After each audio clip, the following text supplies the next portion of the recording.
दोस्तों नमस्कार। आज मैं आपके सामने मध्य प्रदेश प्राथमिक शिक्षक भर्ती का संपूर्ण सिलेबस लेके आया हूं, जिसमें एक एक पॉइंट को बड़ी ही सरलता से समझाया गया है और इसमें मध्य प्रदेश प्राथमिक शिक्षक भर्ती परीक्षा के पूरे विषयों का सिलेबस बहुत ही बारीकी से बताया गया है। तो चलिए दोस्तों, चलते हैं अपने सिलेबस पर।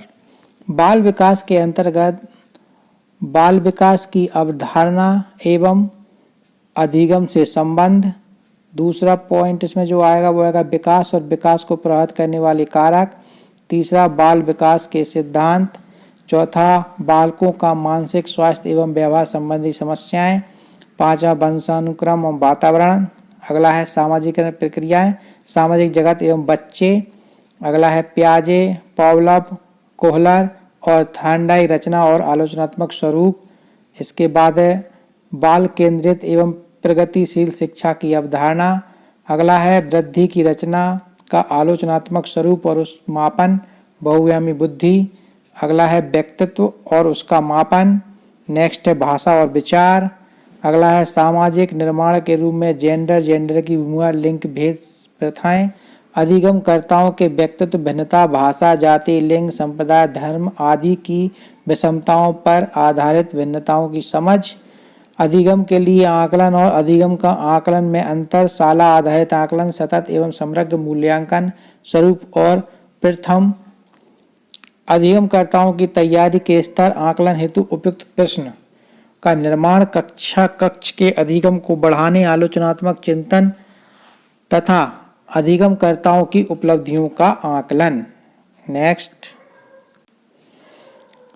समावेशी शिक्षा की अवधारणा एवं विशेष आवश्यकता वाले बच्चों की समझ। इसके 5 प्रश्न आएंगे, जिसमें अलाभान्वित एवं वंचित वर्गों सहित विविध पृष्ठभूमियों के अधिगमकर्ताओं की पहचान, अधिगम कठिनाइयां, क्षति आदि से ग्रस्त बच्चों की आवश्यकताओं की पहचान, प्रतिभावान सृजनात्मक विशेष क्षमता वाले अधिगमकर्ताओं की पहचान, समस्याग्रस्त बालक पहचान, निदानात्मक पक्ष, बाल अपराध कारण और प्रकार।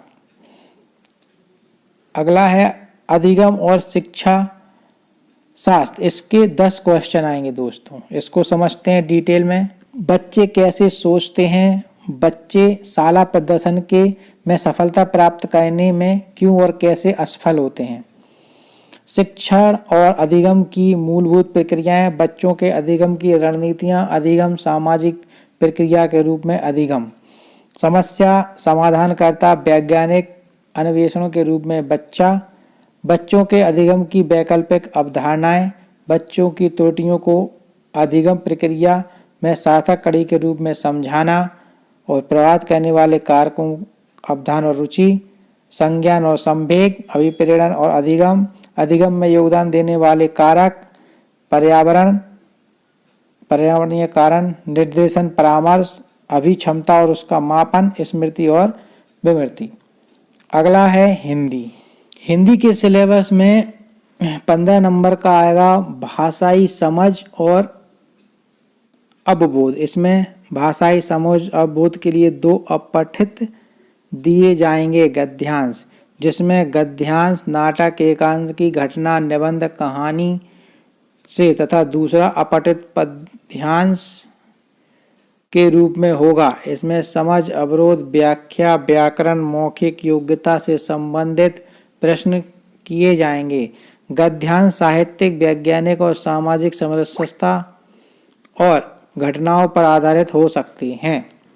और 15 नंबर का भाषाई विकास हेतु निर्धारित शिक्षा शास्त्र आएगा, जिसमें भाषा सीखना और ग्रहणशीलता, भाषा शिक्षण के सिद्धांत, भाषा शिक्षण के सुनने, बोलने, भूमिका, कार्य और बच्चे भाषा का प्रयोग कैसे करते हैं, मौखिक और लिखित अभिव्यक्ति के अंतर्गत भाषा सीखने के व्याकरण की भूमिका, भाषा शिक्षण में विभिन्न स्तरों से बच्चों की चुनौतियां, कठिनाइयां, त्रुटियों को क्रमबद्ध, भाषा के चारों कौशल, सुनना, बोलना, पढ़ना, लिखना का मूल्यांकन, कक्षा की शिक्षण अधिगम सामग्री, पाठ्य पुस्तकें, दूरसंचार, दृश्य एवं श्रव्य सामग्री, बहुकक्षा स्रोत और पुनर्निरीक्षण। अंग्रेजी में जो कॉम्प्रहेंसिव आएगा वो आपका 15 नंबर का आएगा। इसमें आपके लिए आएंगे 2 अनसीन प्रोस पैसेज, डिस्कर्सिव और लिटरेरी और नैरेटिव और scientific with question on comprehension, grammar and verbal ability. इसके बाद 15 नंबर में आपको पेडोलॉजी और लैंग्वेज डेवलपमेंट के बारे में पूछा जाएगा।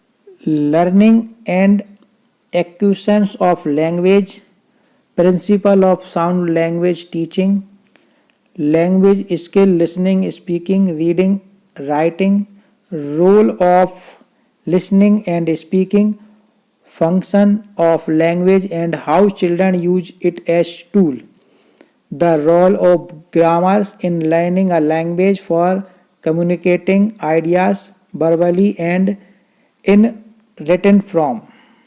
अगला है challenges for teaching language in a reserve classroom, language difficulties, teaching learning materials, textbook, multimedia materials, multilingual resource of the classroom, evaluating language comprehension and proficiency, listening, speaking, reading and writing, remedial teaching, reteaching।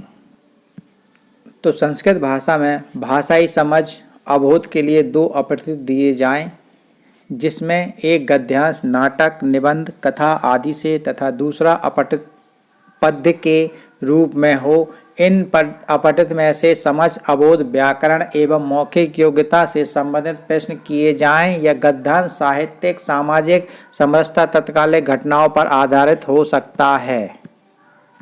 इसमें pedology के 15 question आएंगे, जिसमें भाषाई विकास हेतु निर्धारित शिक्षा शास्त्र, भाषा सीखना और ग्रहणशीलता, भाषा शिक्षण के सिद्धांत, भाषा शिक्षण में सुनने बोलने की भूमिका, भाषा के कार्य, बच्चे भाषा का प्रयोग कैसे करते हैं, मौखिक और लिखित अभिव्यक्ति अंतर्गत भाषा सीखने में व्याकरण की भूमिका, भाषा शिक्षण में विभिन्न स्तरों के बच्चों की चुनौतियाँ, कठिनाइयाँ, त्रुटियाँ एवं क्रमबद्धता, भाषा के चारों कौशल, सुनना, बोलना, पढ़ना, लिखना का मूल्यांकन, कक्षा में शिक्षण अधिगम सामग्री, पाठ पुस्तक, दूरसंचार, दृश्य एवं श्रव्य सामग्री, बहुकक्षा स्रोत और पुनः शिक्षण।